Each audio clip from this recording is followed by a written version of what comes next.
Hey guys, Lord here, back again with another edition of I can't believe it's not Diamond Head from Ben 10 because I want a Ben 10 1/12/6" action figure line.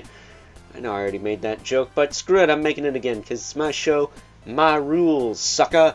That said, today we'll be taking a look at the Marvel Legends Executioner Wave Warbow from the Crystar universe. This is, of course, brought to us by the fine folks over at Hasbro. And while I am low-key excited to be adding more to the Crystar universe, I'm not getting my hopes up for a lot of other characters unless they use these parts, because it's freaking Hasbro. It should be a no-brainer. But with that being said, why don't we cut right to the chase and get into the meat and taters of this review and take a look-see at all Mr. Warbow has to offer in terms of accessories, starting off with a pair of grip hands, both of which I believe have the appropriate hinge for holding stuff. They do, which is cool. Can always see that. And then we, of course, get his Warbow, which actually, this feels like a separate piece. The arrow. Oh, it is. Interesting. I didn't know that. But it just snaps in on the top there. So you can take the arrow out if you want. But how this works, it's got a little ringlet there.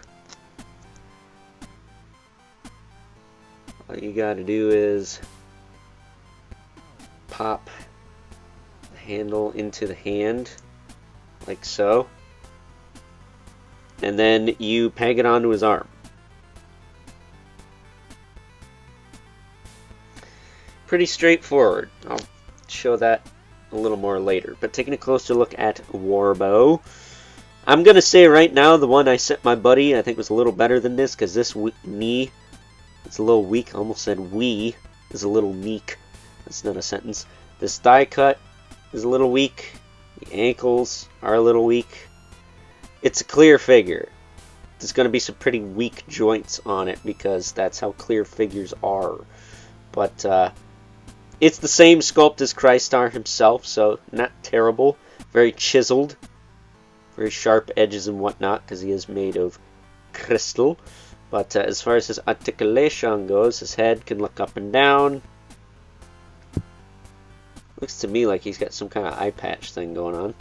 He does have rotation, some tilt.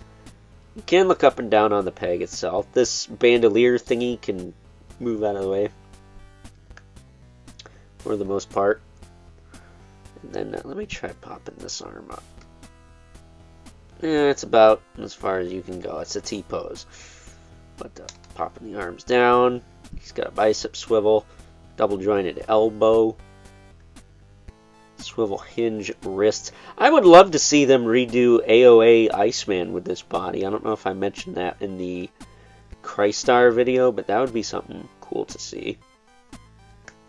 He does have ab crunch.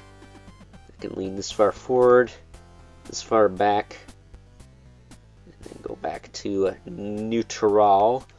He's got a waist twist. His belt appears to be a floating piece, but it is like glued in or keyed in or something, so you're not getting any movement out of that. Hips appear to have a floppy crotch peg. That's wonderful. But you can kick them forward, you can kick them back. You can do a perfect split. Look at that. Suck on that, Spider-Man. He's got a thigh cut, double jointed knee. Just make sure the knees are situated right here. It looks like it. Yeah, the one I sent my buddy, I don't remember it having a floppy knee and feet this loose. He's got a hinge in the foot with a rocker and peg holes at the bottom of the feet. So attaching that bow, you yank the hand out, and then you just kind of weave this through. Give it a little push and a twist, and there he is equipped with his bow. Pretty cool. He's definitely not going to drop it.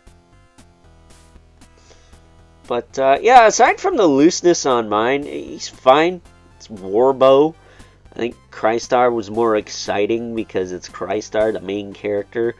Like I said, I would love to see more characters from this side of the Marvel Universe, but I'm really not getting my hopes up unless they use these parts. And if I were you, I would probably do the same. So, with that being said, it's time now that we move right along and take a look at some size comparisons. First up, here is good old Warbow alongside a couple other figures from this Executioner Build-A-Figure wave. We have the Mystic Armor Iron Man, which again I think is Iron Man Mark 72. That we will be taking a look at tomorrow, as well as the Executioner's boss, for lack of a better term, the Enchantress, who I feel should be on a bigger body. I don't know, she's Asgardian. I think she should be bigger than an average-sized chick. But, you know, Warbow uses the same body as Crystar, so he's going to be about as tall as him. If that gives you any idea. But getting these two out of here. So we can bring in our two regulars. Mythic Legion's Brother Mandibolith, right here. And the infamous Elephant Spawn, who, as usual, towers over everyone. And I will say, it does low-key look like... Get it? Low-key Asgardian. Ha! I made a funny. But it does low-key look like Warbow here is made of Spawn's necroplasm, not ectoplasm, you sicko. So with that being said, it's time now that we wrap things up with some final thoughts. Overall, and while I do believe that good old Warbow here is a fine addition to the Crystar collection, I really wouldn't get your hopes up for a ton of Crystar characters from the Marvel Legends line moving forward. Sure, it would be nice because it's something different, but unless they can keep reusing this body, I'm assuming there are a couple characters they could probably squeeze out with these parts, but not many more. I really would not get your hopes up.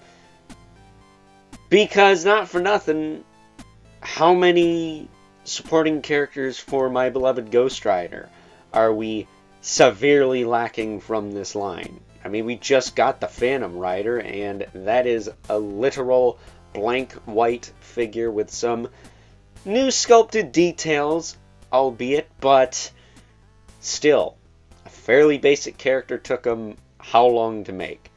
So that being said, hope you guys enjoyed this review. Until next time, catch you guys later.